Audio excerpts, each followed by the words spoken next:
देवबापाला मान महिमा आणि गौरव असो. प्रिय बंधू भगिनीनो, प्रभू येशू ख्रिस्ताच्या गोड आणि पवित्र नावामध्ये पुन्हा एकदा आपणा सर्वांना सलाम. देवानी आपल्याला पुन्हा एकदा एक सुवर्ण संधी दिली की उपासनेच्या माध्यमातून त्याच्या पवित्र चरणाजवळ आपण यावं. गेल्या संपूर्ण आठवड्यामध्ये देव आमच्याबरोबर होता. त्याची कृपा, त्याचं आरोग्य, त्याची सहभागिता आपण अनुभवली. आम्हापैकी जे आजारी होते, दुःखात होते, संकटात होते, परमेश्वराने त्यांना बरं केलं, त्यातून मुक्त केलं. आणि म्हणून परमेश्वराच्या प्रती असलेली कृतज्ञता व्यक्त करण्यासाठी पुन्हा एकदा देवानं दिलेल्या या मौलिक संधीबद्दल आपण देवाला धन्यवाद देऊया. कारण भक्तीची वेळ ही आम्हा सर्वांना आवडणारी वेळ आहे. या विशेष उपासनेमध्ये आपण लीन नम्र अंतकरणाने देवाच्या चरणाजवळ जाऊया. आपण उपासनेला आरंभ करू. माझा जीव केवळ देवावर भिस्त टाकून स्वस्थ राहिला आहे. त्याच्यापासून मला तारण प्राप्ती होते. तोच केवळ माझा खडक, तोच माझे तारण आहे, तोच माझा उंच गड आहे. मी सहसा ढळणार नाही. हे माझ्या जीवा, तू केवळ देवावर भिस्त टाकून स्वस्थ राहा, कारण माझी आशापूर्ती करणारा तो आहे.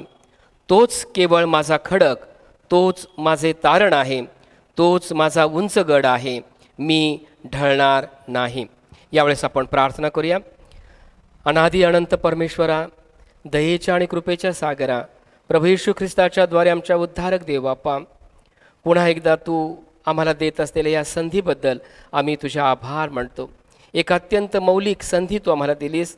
तुझ्या पवित्र चरणाजवळ बसून तुझी आराधना करावी, तुझ्या सर्व उपकारांचं स्मरण करावं आणि तुझ्या थो आणि विपुल आशीर्वादांबद्दल, अगणित आशीर्वादांबद्दल तुझी उपकारस्तुती करावी. प्रभू, आम्हा सर्वांचं तुझ्या चरणाजवळ एकत्रित येणं तू आशीर्वादित कर. तुझ्या सर्व कृपेबद्दल, अनंत उपकारांबद्दल आम्ही मनापासून तुला धन्यवाद देतो. आणि विशेष करून या उपासनेमध्ये तुझी समक्षता आम्हाला प्रत्येकाला जाणवू दे प्रभू. तुझा स्पर्श आम्हाला जाणवू दे प्रभू. तुझं सेवक या नात्यानं पुन्हा एकदा माझं समर्पण मी तुझ्या पवित्र चरणाजवळ करत आहे प्रभू. माझ्या मनाला, बुद्धीला, शरीराला, जिभेला, ओठाला तू स्पर्श कर. येशू आमचा प्रभू याच्याद्वारे मागतो म्हणून तू ऐक. आमीन. आमीन. यावेळेस आपण उपास संगीतातून गीत नंबर 322, येशूची सेवा आवडी, गेलो सुवेळी त्याकडे, इत्यादी हे गीत आपण गाऊया.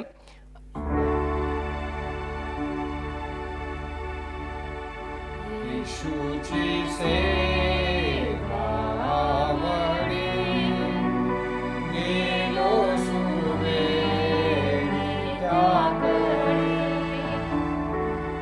उरावी फार करुणा, माझ्यात दोष मागे,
यावेळेस आपण आणखीन काही स्तुतिगीतं गाऊन आपण देवाला धन्यवाद देऊया आणि देवाच्या प्रती असलेली कृतज्ञता उपकार स्तुतीच्या यज्ञाद्वारे उपकार स्तुतीच्या द्वारे आपण देवाच्या पवित्र चरणाजवळ सादर करूया.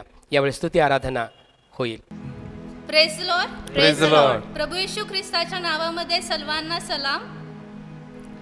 मला खात्री आहे की आपण सर्वजण प्रभू येशू ख्रिस्तामध्ये आनंदी आरोग्यदायी आहात.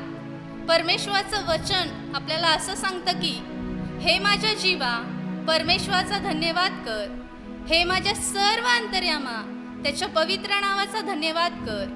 हे माझ्या जीवा परमेश्वराचा धन्यवाद कर, त्याचे सर्व उपकार विसरू नको. खरंच आपण देखील सर्वजण परमेश्वराचा धन्यवाद करूया, कारण परमेश्वर आपला उद्धार करता, आपला मजबूत गड, आपला सामर्थ्यशाली देव आहे, आपला विजयशाली प्रभू आहे. म्हणून आपण त्याला धन्यवाद देऊया, कारण त्याचे आपल्यावरती वाळूच्या कणापेक्षाही जास्त अगणित असे उपकार आहेत. त्या उपकाराबद्दल आपण त्याला धन्यवाद देऊया, कारण या कोरोनाच्या महामारीच्या काळामध्ये त्याने आपल्याला या महामारीपासून अलिप्त ठेवून त्याची दया, त्याची करुणा आपल्यामध्ये दाखवून दिल्याबद्दल आपण त्याला धन्यवाद देऊया, कारण परमेश्वर महान आहे आणि त्याची दया सनातन आहे.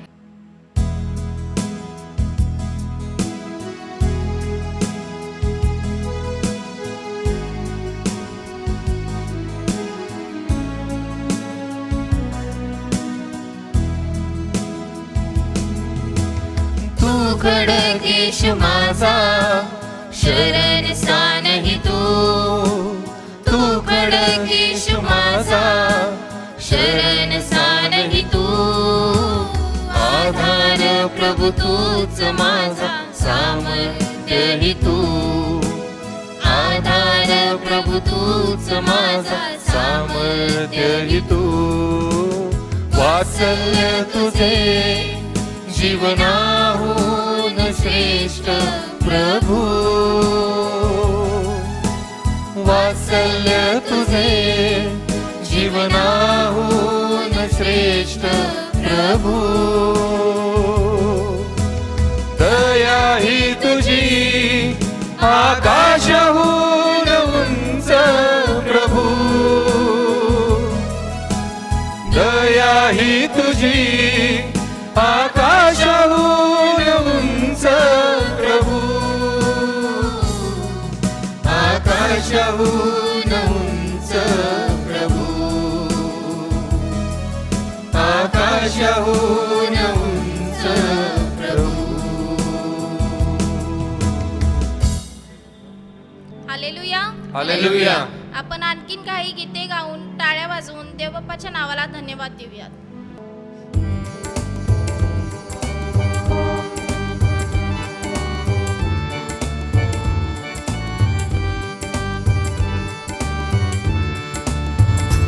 अभिवंदन देवा तुला. अभिवंदन ख्रिस्ता तुला. तू आहे जगा वेगळा. तू आहे जगा वेगळा. अभिवंदन देवा तुला. अभिवंदन ख्रिस्ता तुला. तू आहे जगा वेगळा.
पापाची मोळी टाकूया क्रूसाजवळी टाकूया क्रूसाजवळी टाकूया क्रूसाजवळी आनंदे वाजवा टाळी चला जाऊ ख्रिस्ताजवळी आनंदे वाजवा टाळी चला जाऊ ख्रिस्ताजवळी.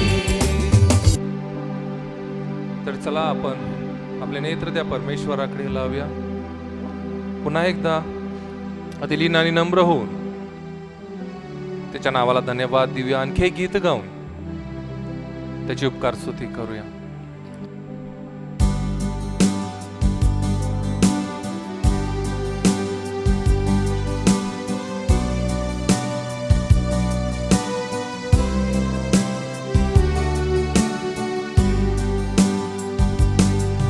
तुझी दया सनातन आहे तुझी करुणा सदाची आहे तुझी दया सनातन आहे तुझी करुणा सदाची आहे तुझ्या पंखाखाली आश्रय मला तुझ्या नावामध्ये जीवन मला तुझ्या पंखाखाली आश्रय मला तुझ्या नावामध्ये जीवन मला तुझी दया सनातन आहे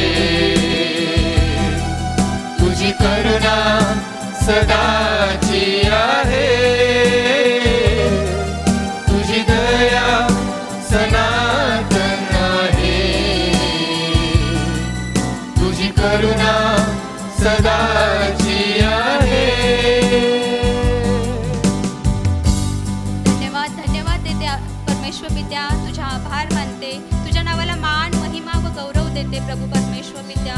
खरंच तू महान आहेस, कारण तू राजांचा राजा प्रभूंचा प्रभू, तू आमचा उत्तम मेंढपाळ आहेस म्हणून मी तुझा आभार मानते. खरंच प्रभू परमेश्वर पित्या, तुझ्या दयेबद्दल, तुझ्या करुणेबद्दल, तुझ्या अपार प्रीतीबद्दल आम्ही तुला धन्यवाद देतो प्रभू परमेश्वर पित्या. आमच्या जीवनाबद्दल प्रभू तुझा आभार मानतो प्रभू परमेश्वर पित्या. खरंच हा स्तुती आराधनेचा यज्ञ प्रभू तुला समर्पित असा करतो प्रभू परमेश्वर पित्या. आम्ही स्वतः देखील तुझ्याकडे समर्पित असं होतो प्रभू परमेश्वर पित्या. इथून पुढचं परमेश्वर पित्या येणारं वचन आमच्या आध्यात्मिक वाढीसाठी लाभाचं असं होऊ दे प्रभू. इथून पुढची संपूर्ण वेळ तुझ्या हातामध्ये देऊन ही प्रार्थना येशूच्या गोड आणि प्रेमात मागितली म्हणून ऐक पित्या. आजच्या म्हणण्याकरता नियुक्त केलेले शास्त्रपाठ, निवडलेले शास्त्रपाठ, या शास्त्रपाठांचं वाचन यावेळेस होईल. आणि स्तोत्रामधून स्तोत्र 149 आपण या स्तोत्राचं आळीपाळीनं वाचन करूया. स्तोत्रसहितामधून स्तोत्र 149 आपण आळीपाळीने वाचूया. परमेश्वराचे स्तवन करा, नवे गीत गाऊन परमेश्वराचे गुणगान करा, भक्तांच्या मंडळीत त्याचे स्तोत्रे गा. इस्रायल आपल्या निर्माणकर्त्याच्या ठायी आनंद करो, सियोनेची मुले आपल्या राजाच्या ठायी उल्हास पावोत. ती नृत्य करीत त्याच्या नावाचे स्तवन करोत, डफ व विणा ह्यावर त्याला स्तोत्रे गावोत. कारण परमेश्वर आपल्या लोकांवर संतुष्ट आहे, तो दिनांना तारणाने सुशोभित करीतो. भक्त गौरवामुळे उल्हासोत, ते आपल्या अंतरुणावरून हर्षघोष करोत. परमेश्वराची परमश्रेष्ठ स्तुती त्यांच्या कंठी असो, दुधारी तलवार त्यांच्या हाती असो. तिच्या योगे राष्ट्रांचा सूड त्यांनी उगवावा आणि लोकांना शासन करावे. त्यांच्या राजांना साखळदंडांनी बांधावे आणि त्यांच्या सरदारांना लोखंडी बेड्या घालाव्या. आपण सर्वजण मिळून शेवटचं वचन एकत्र वाचूया. लिहून ठेवलेला निवाडा त्याच्यावर बजवावा, हे त्याच्या सर्व भक्तांना भूषण होईल. परमेश्वराचे स्तवन करा. वाचलेली सर्व वचने परमेश्वर पिता आपल्या सर्वांच्या आध्यात्मिक लाभासाठी आशीर्वादाचे असे करू. यावेळेस आपण जुन्या करारातून पहिले राजे याचा 19वा अध्याय 19 ते 21 इथंपर्यंत वचनं ऐकूया. पहिले राजे याचा 19वा अध्याय 19 ते 21 इथपर्यंत वचनं आपण ऐकूया. जुन्या करारातून पहिले राज्य याचा 19वा अध्याय 19 ते 21 वचन आपण पाहू. अलिशाला पाचारण. तो तेथून निघाला तेव्हा त्यास सापाटाचा पुत्र अलिशा भेटला. तो बैलांची 12 जोते चालवून शेत नांगरीत असे आणि तो स्वतः 12व्या जोताबरोबर होता. त्याच्याजवळ जाऊन एलियाने आपला झगा त्याजवळ टाकला. तेव्हा तो बैल सोडून एलियाच्या मागून धावला. तो त्यास म्हणाला, मला आपल्या आईबापाचे चुंबन घेऊन येऊ द्या, मग मी आपला अनुयायी होईन. तो त्यास म्हणाला, परत जा, मी तुझे काय केले? मग तो त्याच्या मागून जाण्याचे सोडून परतला. वाचलेली वचने आपल्या आध्यात्मिक लाभासाठी देवबापा आशीर्वादित करू.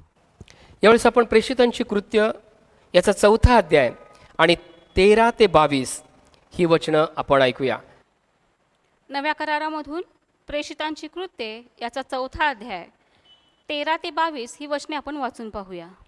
तेव्हा पेत्राचे व योहानाचे धैर्य पाहून, तसेच हे निरक्षर व अज्ञानी इसम आहेत हे जाणून ते आश्चर्य करू लागले आणि हे येशूच्या सहवासात होते हेही त्यांनी ओळखले. तरी बरा झालेल्या त्या माणसाला त्यांच्याजवळ उभे असलेले पाहून त्यांना काही विरुद्ध बोलता येईना. मग त्यांनी त्यांना न्यायसभेच्या बाहेर जाण्याची आज्ञा केली आणि ते आपसात विचार करून म्हणाले, ह्या माणसांना आपण काय करावे? कारण त्यांच्याकडून खरोखरच प्रसिद्ध चमत्कार घडला आहे. हे सर्व यरुशलेमास कळून चुकले आहे, तेव्हा ते आपणाला नाकारता येत नाही. तरी ते लोकांमध्ये अधिक पसरू नये म्हणून त्यांना अशी ताकीद द्यावी की ह्यापुढे तुम्ही ह्या नावाने लोकांपैकी कोणाबरोबरही बोलू नये. मग त्यांनी त्यांना बोलावून असे निक्षून सांगितले की येशूच्या नावाने अगदी बोलू नका अथवा शिकवूही नका. परंतु पेत्र व योहान ह्यांनी त्यांना उत्तर दिले की देवाच्या ऐवजी तुमचे ऐकावे हे देवाच्या दृष्टीने योग्य की अयोग्य आहे हे तुम्हीच ठरवा. कारण जे आम्ही पाहिले व ऐकले ते न बोलणे हे आम्हाला शक्य नाही. तेव्हा त्यांनी त्यांना पुन्हा ताकीद देऊन सोडून दिले. त्यांना शिक्षा कशी करावी हे लोकांमुळे त्यांना सुचेना, कारण घडलेल्या गोष्टींमुळे सर्व लोक देवाचे गौरव करीत होते. बरे करण्याचा हा चमत्कार ज्या माणसावर घडला तो माणूस 40 वर्षांहून अधिक वयाचा होता. वाचलेली सर्व वचने प्रभू परमेश्वर आपल्या सर्वांच्या आध्यात्मिक वाढीसाठी लाभाची अशी करू. शुभवर्तमान ऐकण्याच्या अगोदर आपण देवाच्या चरणाजवळ जाऊया.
संत मार्काचं शुभवर्तमान याचा 3रा अध्याय 13 ते 19 या वचनामधील शुभवर्तमान आपण ऐकूया.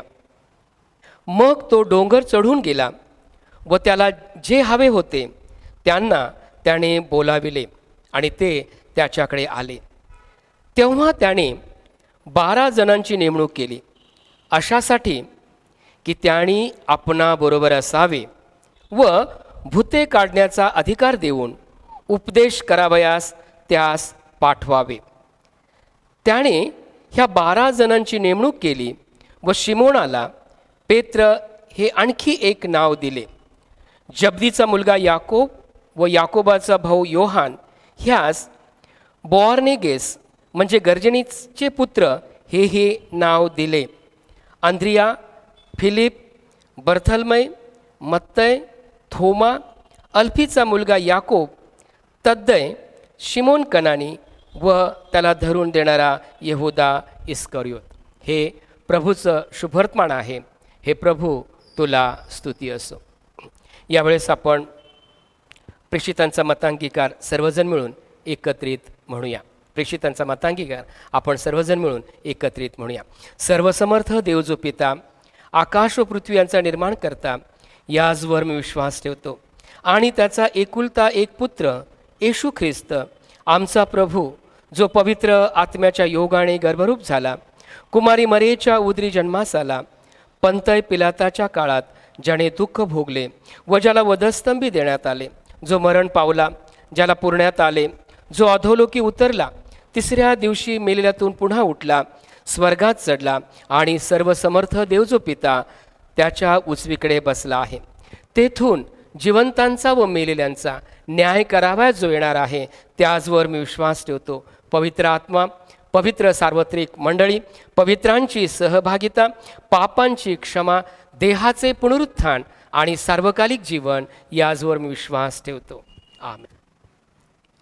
प्रियजन हो, यावेळेस आपण मध्यस्थीच्या अंतःकरणानं देवाच्या चरणाजवळ जाऊया आणि आपण मंडळीसाठी, मंडळीतील प्रत्येकासाठी, जे दुःखी आजारी आहेत त्यांच्यासाठी परमेश्वरानं केलेल्या सर्व आशीर्वादांबद्दल त्याचे आभार मानून आमच्या सर्व गरजा, विनंत्या त्याच्या पवित्र चरणाजवळ आपण सादर करूया. आपण प्रार्थना करू.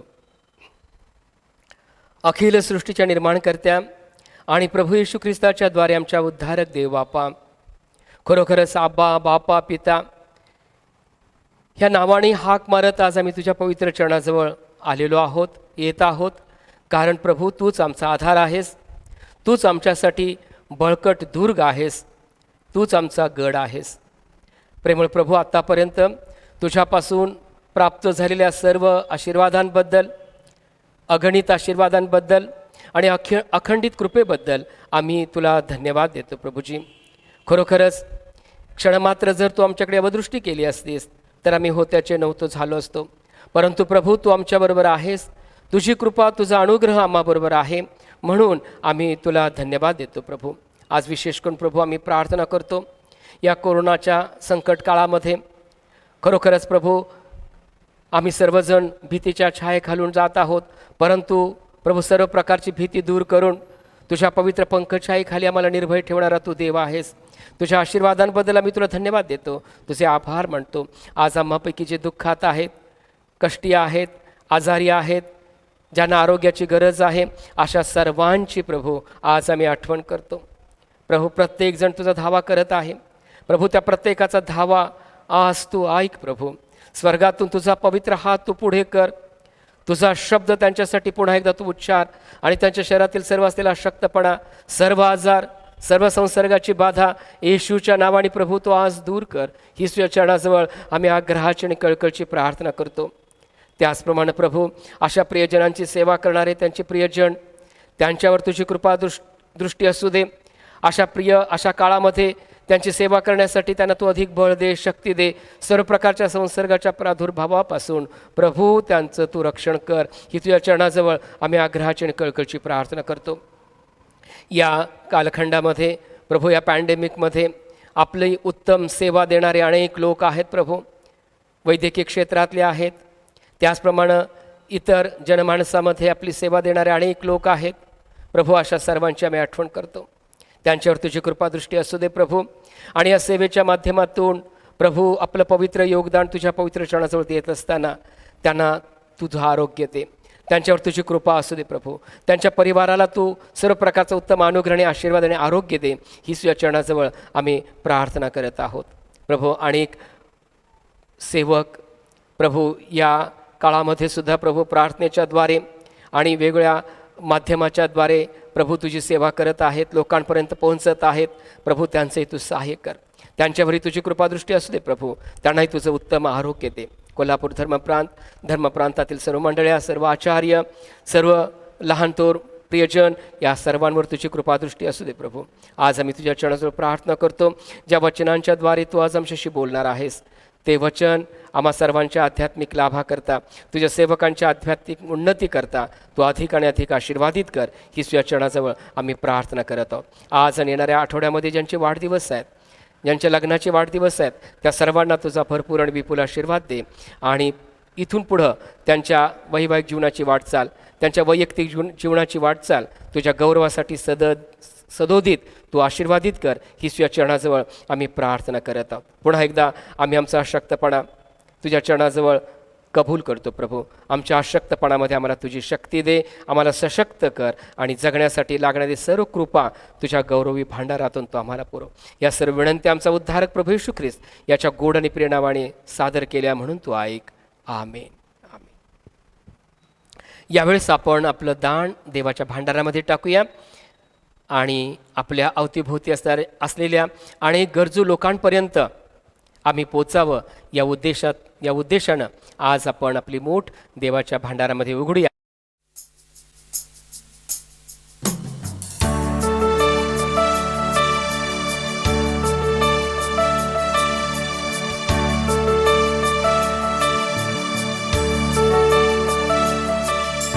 दिल से आराधना करूं मैं इस जुबां से, नाम तेरा ही लूं मैं पूरे दिल से. आराधना करूं मैं इस जुबां से, नाम तेरा ही लूं मैं. करता हूँ तेरा शुक्रिया मैं प्रभु, करता हूँ तेरा शुक्रिया मैं, करता हूँ तेरा शुक्रिया मैं प्रभु, करता हूँ तेरा शुक्रिया मैं. तेरे फजल में, तेरी दया में लिपटा मैं रहता हूँ. तेरे फजल में, तेरी दया में लिपटा मैं रहता हूँ, मैं रहता हूँ, मैं रहता हूँ, मैं रहता हूँ.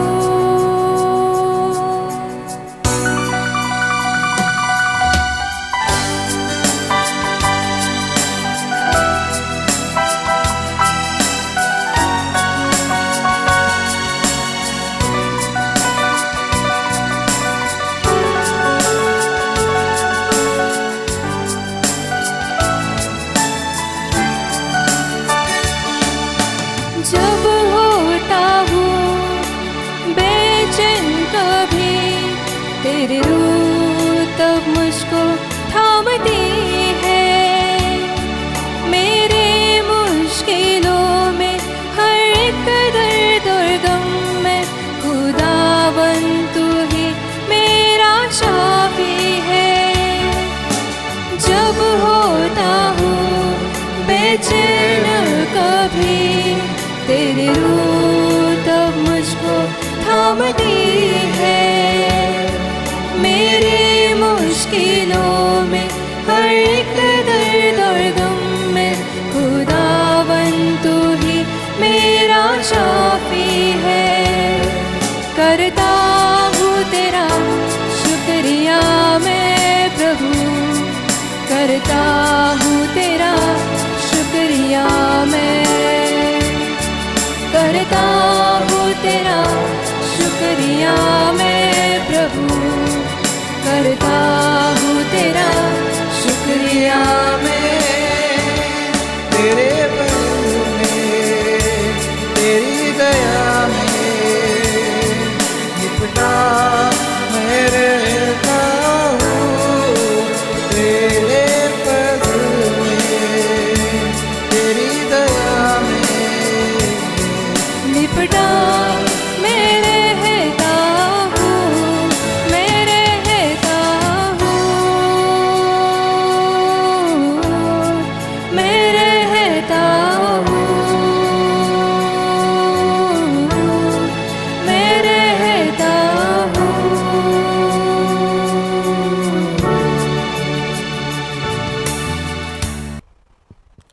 आपण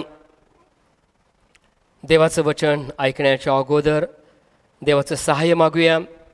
प्रेमळ प्रभू, आम्ही तुझ्या चरणाजवळ येत असताना तुझा सेवक या नात्यानं तुझ्या चरणाजवळ मी पुन्हा एकदा प्रार्थना करतो. हे परमेश्वरा, माझ्या दुर्गा, माझ्या उद्धारका, माझ्या तोंडचे शब्द व माझ्या मनचे विचार तुला मान्य असोत. प्रभू येशू ख्रिस्ताद्वारे मागतो म्हणून तू ऐक. आमेन. आमेन. प्रियजन हो, ज्या शास्त्रपाठांचं वाचन करण्यात आलं आणि जे शास्त्रपाठ आपण ऐकले, त्या शास्त्रपाठांकडं जर आपण बारकाईनं पाहिलं तर आपल्या लक्षात येतं की आजचा जो विषय आहे तो विषय सेवकांसाठी असलेलं देवाचं वचन आपण पाहतो. आजचा विषय असा आहे, the authority of Christ messenger is best on their living contact with Christ. The authority of Christ's messenger is based on their living contact with Christ. म्हणजे प्रभू येशू ख्रिस्ताच्या लिव्हिंग कॉन्टॅक्ट ज्याला आपण म्हणतो, अपडेटेड कॉन्टॅक्ट जो आहे तो देवाच्या सेवकांचा पाया आहे. अधिकार जो आहे त्या अधिकारामध्ये तो पाया असा गणला गेलेला आहे. जेव्हा आपण मिनिस्ट्री किंवा सेवकाई हे शब्द विचारात घेतो तेव्हा या शब्दाची व्याप्ती, द स्कोप ज्याला आपण म्हणतो, विचारात घेतो तेव्हा आपल्या लक्षात येतं की हा शब्द खूप विस्तारित आहे. फक्त वचनाची सेवा नाही, ministry of the word of God नाही, परंतु त्याला अनुसरून मिनिस्ट्री ऑफ हिलिंग, आरोग्याची सेवा आहे, मिनिस्ट्री ऑफ रिकन्सिलिएशन आहे, मिनिस्ट्री ऑफ टीचिंग आहे. आणि म्हणून मिनिस्ट्री या शब्दाची व्याप्ती थोडीशी मोठी आहे. आणि म्हणून या सेवकाईमध्ये किंवा या सेवेमध्ये, या मिनिस्ट्रीमध्ये जे आपलं योगदान देतात त्यांना मिनिस्टर्स किंवा मेसेंजर्स असं म्हटलेलं आहे. आणि आपण बऱ्याच वेळेला ministry of the word of God, देवाच्या वचनाची सेवा करणाऱ्या लोकांना आपण म्हणतो सेवक, पास्टर्स, पाळक इत्यादी नावाने आपण संबोधतो. आजचा मगाशी सांगितल्याप्रमाणे आजचा जो विषय आहे तो विषय देवाच्या सेवकांसंबंधीचा आहे. आणि म्हणून देवाच्या सेवकाच्या पात्रतेचा जेव्हा आपण विचार करतो तेव्हा बऱ्याच वेळेला आपल्याला असं वाटतं देवाच्या सेवकांना पवित्र शास्त्राचा अभ्यास असावा, त्याचं ईश्वर विज्ञानाचं शिक्षण पूर्ण झालेलं असावं.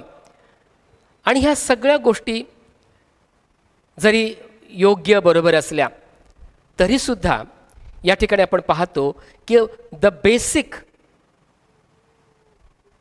रिक्वायरमेंट किंवा ज्याला आपण मूलभूत पात्रता ज्याला आपण म्हणतो, इलिजिबिलिटी जी आहे, ही मूलभूत पात्रता काय आहे, तर आज या संदेशाचा जो विषय आहे तो विषय आज आम्हाला सांगतो की मूलभूत पात्रता काय आहे, बेसिक इलिजिबिलिटी काय आहे, तर ती म्हणजे our updated contact with living Christ किंवा लिव्हिंग कॉन्टॅक्ट विथ ख्राइस्ट.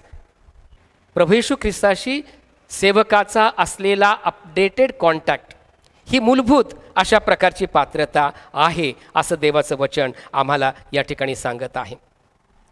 हे सांगण्याचं कारण असं आहे की बऱ्याच वेळेला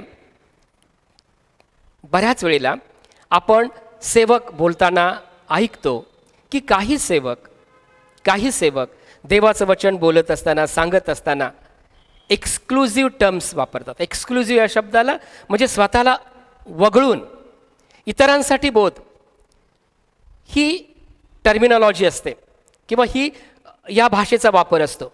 परंतु काही सेवकांच्या संदेशामधून किंवा काही देवाचे सेवक जो बोध करतात त्यांच्यामध्ये जी टर्मिनॉलॉजी आहे ती इन्क्लुझिव्ह लँग्वेज म्हणजे समावेशक भाषा. म्हणजे हे देवाचं वचन मी सांगत आहे ते जसं ऐकणाऱ्यांना लागू आहे तसंच ते देवाच्या सेवकाला जो सांगत आहे त्यालाही ते लागू पडणार आहे. प्रभू येशू ख्रिस्ताशी असलेल्या नात्यामध्ये जे सेवक आपल्या उद्धारकाशी लिव्हिंग कॉन्टॅक्टमध्ये आहेत, त्यांची वाणी, त्यांचा संदेश निश्चितच प्रियजन हो परिणामकारक होतो याची हे सांगण्याची गरज नाही. कारण आज आपण अनेक लोकांचं किंवा याच्या पूर्वीच्या काळामध्ये आपण अनेक लोकांचे संदेश ऐकलेले आहेत. आपल्याला ठाऊक आहे, Joel Osteen, Billy Graham, Franklin Graham, Benny Hinn, Joyce Meyers यांचे संदेश जेव्हा आपण ऐकतो तेव्हा त्या संदेशामध्ये आपण पाहतो other side of the preaching. या संदेशामध्ये आपण पाहतो की other side of the preaching they practise in their Christian life. त्यांची वाणी लोकांच्या अंतःकरणापर्यंत पोहोचते. याचं कारण असं, कारण they are living contact with Christ. ख्रिस्ताशी असलेला त्यांचा जो अपडेटेड कॉन्टॅक्ट आहे आणि त्या कॉन्टॅक्टमुळं त्यांच्या मुखातून निघणारी वाणी अंतःकरणापर्यंत भेटणारी अशी ठरते. प्रियजन हो, प्रभू सहवास म्हणजेच लिव्हिंग कॉन्टॅक्ट विथ गॉड हा सेवकाला इतरांपेक्षा वेगळं करतो. आणि याची प्रचिती आपल्याला रेव्हरंड नारायण वामन टिळकांच्या गीतातून येते. नारायण वामन टिळक ज्या गीतांमधून प्रभू सहवास आम्हाला सांगतात, त्याचं महत्त्व सांगतात, त्याची परिणिती सांगतात, तेव्हा आम्हाला असं कळतं की खरोखरच की प्रभू सहवास किती गरजेचा आहे. काही उथळ अर्थाची गाणी आपण गातो आणि त्या गीतामध्ये असं म्हटलेलं आहे नाही का, त्या गीतामध्ये असं म्हटलेलं आहे, खायला प्यायला येशूनी दिलं, राहायला जागा येशूनी दिलं. परंतु रेव्हरंड नारायण वामन टिळक गीतामध्ये म्हणतात, राहो सुंदर सदनी नगरी किंवा राणी पर्वत कुहरी, देह विभो हा माझा कोठेही मग स्वर्गच व्हावा, तव सहवास घडावा प्रभुरे क्षणभर विरह नसावा. म्हणजे या दोन्ही विचारामध्ये किती कॉन्ट्रास्ट आहे, किती विरोधाभास आहे. पुढे म्हणतात, सहवासाहून तुझ्या मला रे स्वर्गाचे सुखनच मोठे, तुझं सोडून ख्रिस्ता जाऊ कुठे. मी जरी झोपडीमध्ये राहिलो, मी जरी पर्वतामध्ये राहिलो, परंतु तुझा सहवास हा मला स्वर्गापेक्षा सुद्धा उत्तम आहे, रमणीय आहे, असं टिळक या गीतातून म्हणतात. आणि म्हणून प्रियजन हो, देवाशी असलेला सहवास हा संदेशकाराच्या किंवा देवाचं वचन सांगणाऱ्या सेवकाच्या जीवनामध्ये एक अर्थपूर्ण जमेची बाजू ठरते. देव मोशेबरोबर होता, परंतु त्याचबरोबर मोशे सतत देवाच्या सहवासामध्ये होता. हे मी यासाठी सांगतो की बऱ्याच वेळेला God is very faithful to his promise. कारण येशू ख्रिस्ताच्या द्वारे सुद्धा आम्ही पाहतो की इमॅन्युअल या नावाचा अर्थ आम्हाबरोबर देव, देव आम्हाबरोबर आहे. परंतु बऱ्याच वेळेला we fail to be with him. आम्ही त्याच्या सहवासाला पारखे होतो. जसं एखाद्या मुलानं रस्त्याने जाताना आपल्या बापाचा हात सोडावा आणि बाजूला जावं, पाहिजे तेव्हा यावं आणि आपल्या बापाचा हात किंवा बोट त्याने पकडावं. तशा प्रकारे आमची अवस्था होते. देव आम्हाबरोबर आहे, परंतु मोशे हा नेहमी देवाच्या सहवासामध्ये राहिला. आणि या ठिकाणी आपण पाहतो की निर्गमाचा ग्रंथाचा 33वा अध्याय आणि 15 वचनामध्ये मोशे देवाला विचारत आहे. कारण मोशेला माहीत नव्हतं की त्यांच्यावर कोण जाणार आहे, आणि म्हणून धिटाईनं मोशे देवाला विचारत आहे, तू स्वतः आमच्याबरोबर येत नसलास तर आम्हाला येथून पुढे नेऊ नको. तू स्वतः आम्हाबरोबर येत नसलास तर आम्हाला येथून पुढे नेऊ नको. कारण त्याच वचनामध्ये कृपा करून आपण ते वचन वाचावं.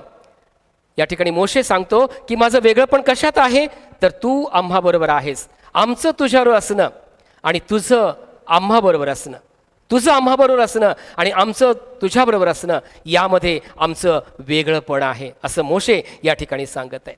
प्रियजन हो, देव मोशेप्रमाणे इतर अनेक सेवकांबरोबर राहिला आणि ते सेवकसुद्धा येशूच्या सहवासात होते. येशूच्या लिव्हिंग कॉन्टॅक्टमध्ये देवाच्या लिव्हिंग कॉन्टॅक्टमध्ये ते होते. आपण एकदा मात्र पाहतो की एलिया हा देवाच्या सहवासाला थोडासा पारखा झाला. तो दूर गेला, त्यानं प्रयत्न केला दूर जाण्याचा, परंतु आपण पाहतो की गॉड इंटरवेंट इन हिज लाईफ. त्याच्या जीवनामध्ये देवाने हस्तक्षेप केला आणि पुन्हा देवाने त्याला आपल्या सहवासामध्ये, आपल्या सानिध्यामध्ये आणलं. आणि जेव्हा प्रेषितांची कृत्य या पुस्तकाकडे आपण पाहतो, 4 अध्याय आणि 13 ते 19 ही वचनं आपण ऐकलेली आहेत. आणि या ठिकाणी असं म्हटलेलं आहे, प्रेषितांची कृत्य याचा 4 अध्याय आणि 13 वचनामध्ये, पेत्राचे योहानाचे धैर्य पाहून तसेच हे निरक्षर व अज्ञानी सम आहेत हे जाणून ते आश्चर्य करू लागले. कोण आश्चर्य करू लागले? शास्त्री आणि परुषी, ऐकणारे सो कॉल्ड रिलिजियस अथॉरिटी असलेले लोक आश्चर्य करू लागले. कारण बोलणारा पेत्र होता, योहान होता. मग त्याचं शुभवर्तमानाचा 4 अध्याय आणि 19 अध्यायामध्ये आपण वाचतो की हे कोण होते? ते समुद्रामध्ये जाळं टाकणारे, मासे धरणारे कोळी होते. आणि मत्तई 4:19 येशू त्यांना बोलवताना म्हणतो, माझ्या मागे या, म्हणजे मी तुम्हास माणसं धरणारे असे करीन. आणि हा पेत्र त्या ठिकाणी जर आपण वाचलं तर आपल्याला दिसून येतं की हा पेत्र या ठिकाणी साधा आहे. आणि म्हणून या ठिकाणी शास्त्री परुषी काय म्हणतात की पेत्राचे योहानाचे धैर्य पाहून व हे निरक्षर, इंग्लिशमध्ये त्याला इलिटरेट असं म्हटलेलं आहे, अज्ञानी म्हणजे अनएज्युकेटेड असं म्हटलेलं आहे, हे अशिक्षित आहेत, निरक्षर आहेत, हे जाणून ते आश्चर्य करू लागले की यांच्याकडे हे ज्ञान आलं कुठून. आणि पुढं हेच लोक त्या वाक्यामध्ये असं म्हणतात, त्यांच्या वक्तव्यामध्ये असं म्हणतात की हे येशूच्या सहवासात होते, हे त्यांनी ओळखले.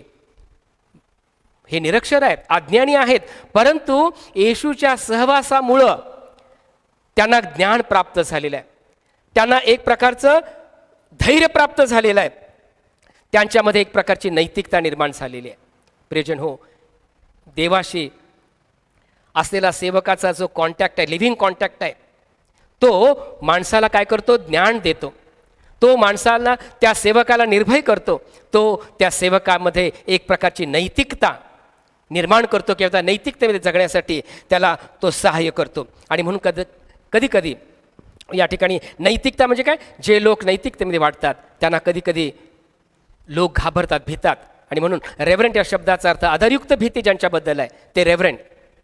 आणि म्हणून या ठिकाणी आपण पाहतो की प्रियजन हो, येशूचा सहवास हा संदेशकारासाठी, देवाच्या सेवकासाठी खूप महत्त्वाचा भाग आहे. कारण आपल्याला ठाऊक आहे की सैतान हा अतिशय धूर्त आहे. मार्काचं शुभवर्तमानाचा 3 अध्याय, मार्काचं शुभवर्तमानाचा 3 अध्याय आणि त्यामध्ये काही आपण वचनं वाचतो त्यावेळेस आपण पाहतो. आणि या ठिकाणी असं म्हटलंय, जेव्हा अशुद्ध आत्मे त्याला पाहात तेव्हा ते त्याच्या पाया पडून म्हणत की तू देवाचा पुत्र आहेस. सैतान हा प्रियजन हो खूप धूर्त आहे. आणि म्हणून जसं ते येशूला ओळखतात तसंच जे सेवक देवाच्या सानिध्यामध्ये, प्रभू येशू ख्रिस्ताच्या सहवासामध्ये असतात, ते त्यांनाही चांगल्या प्रकारे ओळखतात. प्रेषितांची कृत्ये याचा 19 अध्याय या ठिकाणी आपण पाहतो की जे यहुदी पंचाक्षरी होते, फिरस्ते होते, ते प्रभू येशू ख्रिस्ताच्या नावाचा उपयोग करून, प्रभू येशू ख्रिस्ताचं नाव उच्चारून दुष्ट आत्मे काढत होते.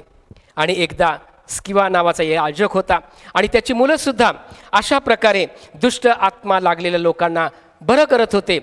तेव्हा एका दुष्ट आत्म्यानं त्याला विचारलं, आम्ही येशूला ओळखतो, आम्हाला पौलाची माहिती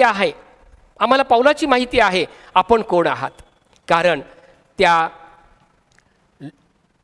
किंवा याच्या जी मुलं होती, याजकांची जी मुलं होती, ती येशूच्या सहवासात नव्हती, परंतु प्रेषित जे येशूच्या सहवासात होते त्यांचं ते अनुकरण करत होते आणि येशूच्या नावाने ते भूत काढण्याचा किंवा दुष्ट आत्म्यांना धमकावण्याचा ते प्रयत्न करत होते. प्रियानो, आज आपण अनेक सेवकांना आपण ऐकतो, त्यांचे संदेश आपण ऐकतो आणि कधीकधी आम्हालाही वाटतं आम्हीही बोलावं, आम्हीही संदेश द्यावा. आणि खरोखरच ही खूप चांगली आणि जमेची बाजू आहे. परंतु आपण आपल्या मनामध्ये नेहमी विचार केला पाहिजे, जो कन्सेप्ट या ठिकाणी आज देवाचं वचन आम्हाला सांगत आहे की सेवकाचा जो बेस आहे, सेवकाईचा जो बेस आहे, त्याच्या प्रिचिंगचा जो बेस आहे, तो म्हणजे प्रभू येशू ख्रिस्ताशी असलेला living contact, updated contact with Christ. आणि ही मूलभूत बाजू जमेची बाजू पक्की करून जेव्हा आपण देवाचं वचन ऐकतो, देवाचं वचन वाचतो, याचाच अर्थ लिव्हिंग कॉन्टॅक्ट, याचा अर्थ giving our self to the reading of the word of God, देवाचं वचन वाचणं, देवाच्या वचनाचा अभ्यास करणं, देवाच्या वचनाचं आज्ञापालन करणं आणि प्रभू येशू ख्रिस्ताच्या सहवासामध्ये रमणं, ही क्वालिटी जेव्हा किंवा ही रिक्वायरमेंट, ही इलिजिबिलिटी जेव्हा आमच्यामध्ये येते, तेव्हा खरोखरच देवाचं वचन बोलण्यासाठी आपण तयार होतो. प्रियानो, असं म्हणतात की action speaks louder than the words. येशू ख्रिस्ताने शास्त्री पुरुषांचा निषेध केला. Action speaks louder than words याचा अर्थ काय की बऱ्याच वेळेला संदेश ऐकत असताना जर सेवकांसंबंधी आपल्या मनामध्ये अडखळण असेल तर आम्हाला तो संदेश ऐकायला येत नाही, कारण त्या सेवकाची कृती आमच्या डोळ्यासमोर येते. सेवकाच्या ठिकाणी असणारं अडखळण आमच्या समोर येतं आणि प्रभू येशू ख्रिस्तानं या ठिकाणी विश्वासणाऱ्यांना हेच सांगितलेलं आहे. तो म्हणाला की शास्त्री आणि परुषी जे मोशेच्या आसनावर बसलेले आहेत, ते जे सांगतील ते सर्व आचरित जा, ते पाळीत जा, परंतु त्यांच्या कृतीप्रमाणे करू नका, कारण ते सांगतात पण तसे ते आचरण करीत नाहीत.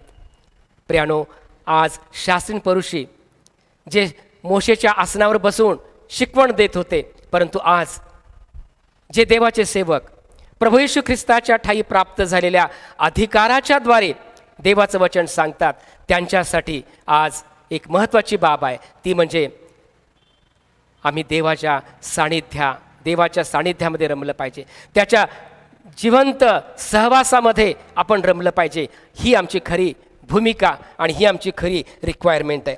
देवाच्या सेवकांची ड्युएल पर्सनॅलिटी कधी कधी आमच्या लक्षात येतं. मी विस्तृत अर्थाने बोलणार नाही, परंतु कधी कधी आमच्या लक्षात असं येतं की काही लोक अंगण स्वच्छ ठेवतात पण घरामध्ये घाण असते. कधी कधी आपण घर स्वच्छ ठेवतो परंतु अंगणामध्ये घाण असते.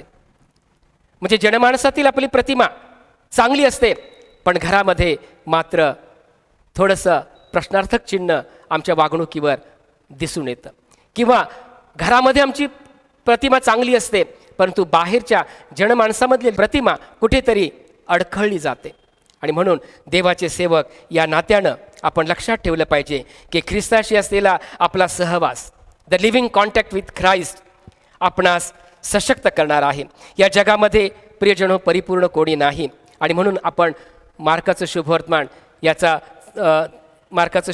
3 अध्याय आणि 13 ते 19 वचनामध्ये आपण वाचलं की जे शिष्य अपरिपूर्ण होते त्या शिष्यांना त्यांनी येशूने निवडलं यासाठी की त्यांनी आपणाबरोबर असावे. बघा, फ्रेज अतिशय महत्त्वाची आहे, that they should be with him, त्याच्याबरोबर असावे आणि भूत काढण्याचा, संदेश देण्याचा, उपदेश करण्याचा अधिकार त्यांना प्राप्त. आणि ते हा अधिकार वापरत असता ते पूर्ण होत गेले. आणि त्याचप्रमाणे प्रभू येशू ख्रिस्तानं तुम्हाला आणि मला त्याच्या सेवेसाठी, त्याच्या सेवकाईसाठी निवडलेला आहे.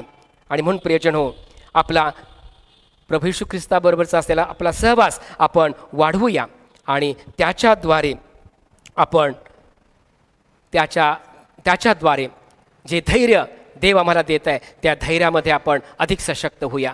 त्याच्याद्वारे आपण त्याच्या ज्ञानामध्ये आपण अधिक सशक्त होऊया आणि नैतिकतेमध्ये आमची वाढ होण्यासाठी देव तुम्हाला आणि मला आणि सर्वांना सहाय्य करू. अशा आपण देवाच्या चरणाजवळ प्रार्थना करूया. आपण प्रार्थना करू. सर्वसमर्थ सेनाधीश परमेश्वरा, आम्ही तुझे आभार मानतो, तुला धन्यवाद देतो.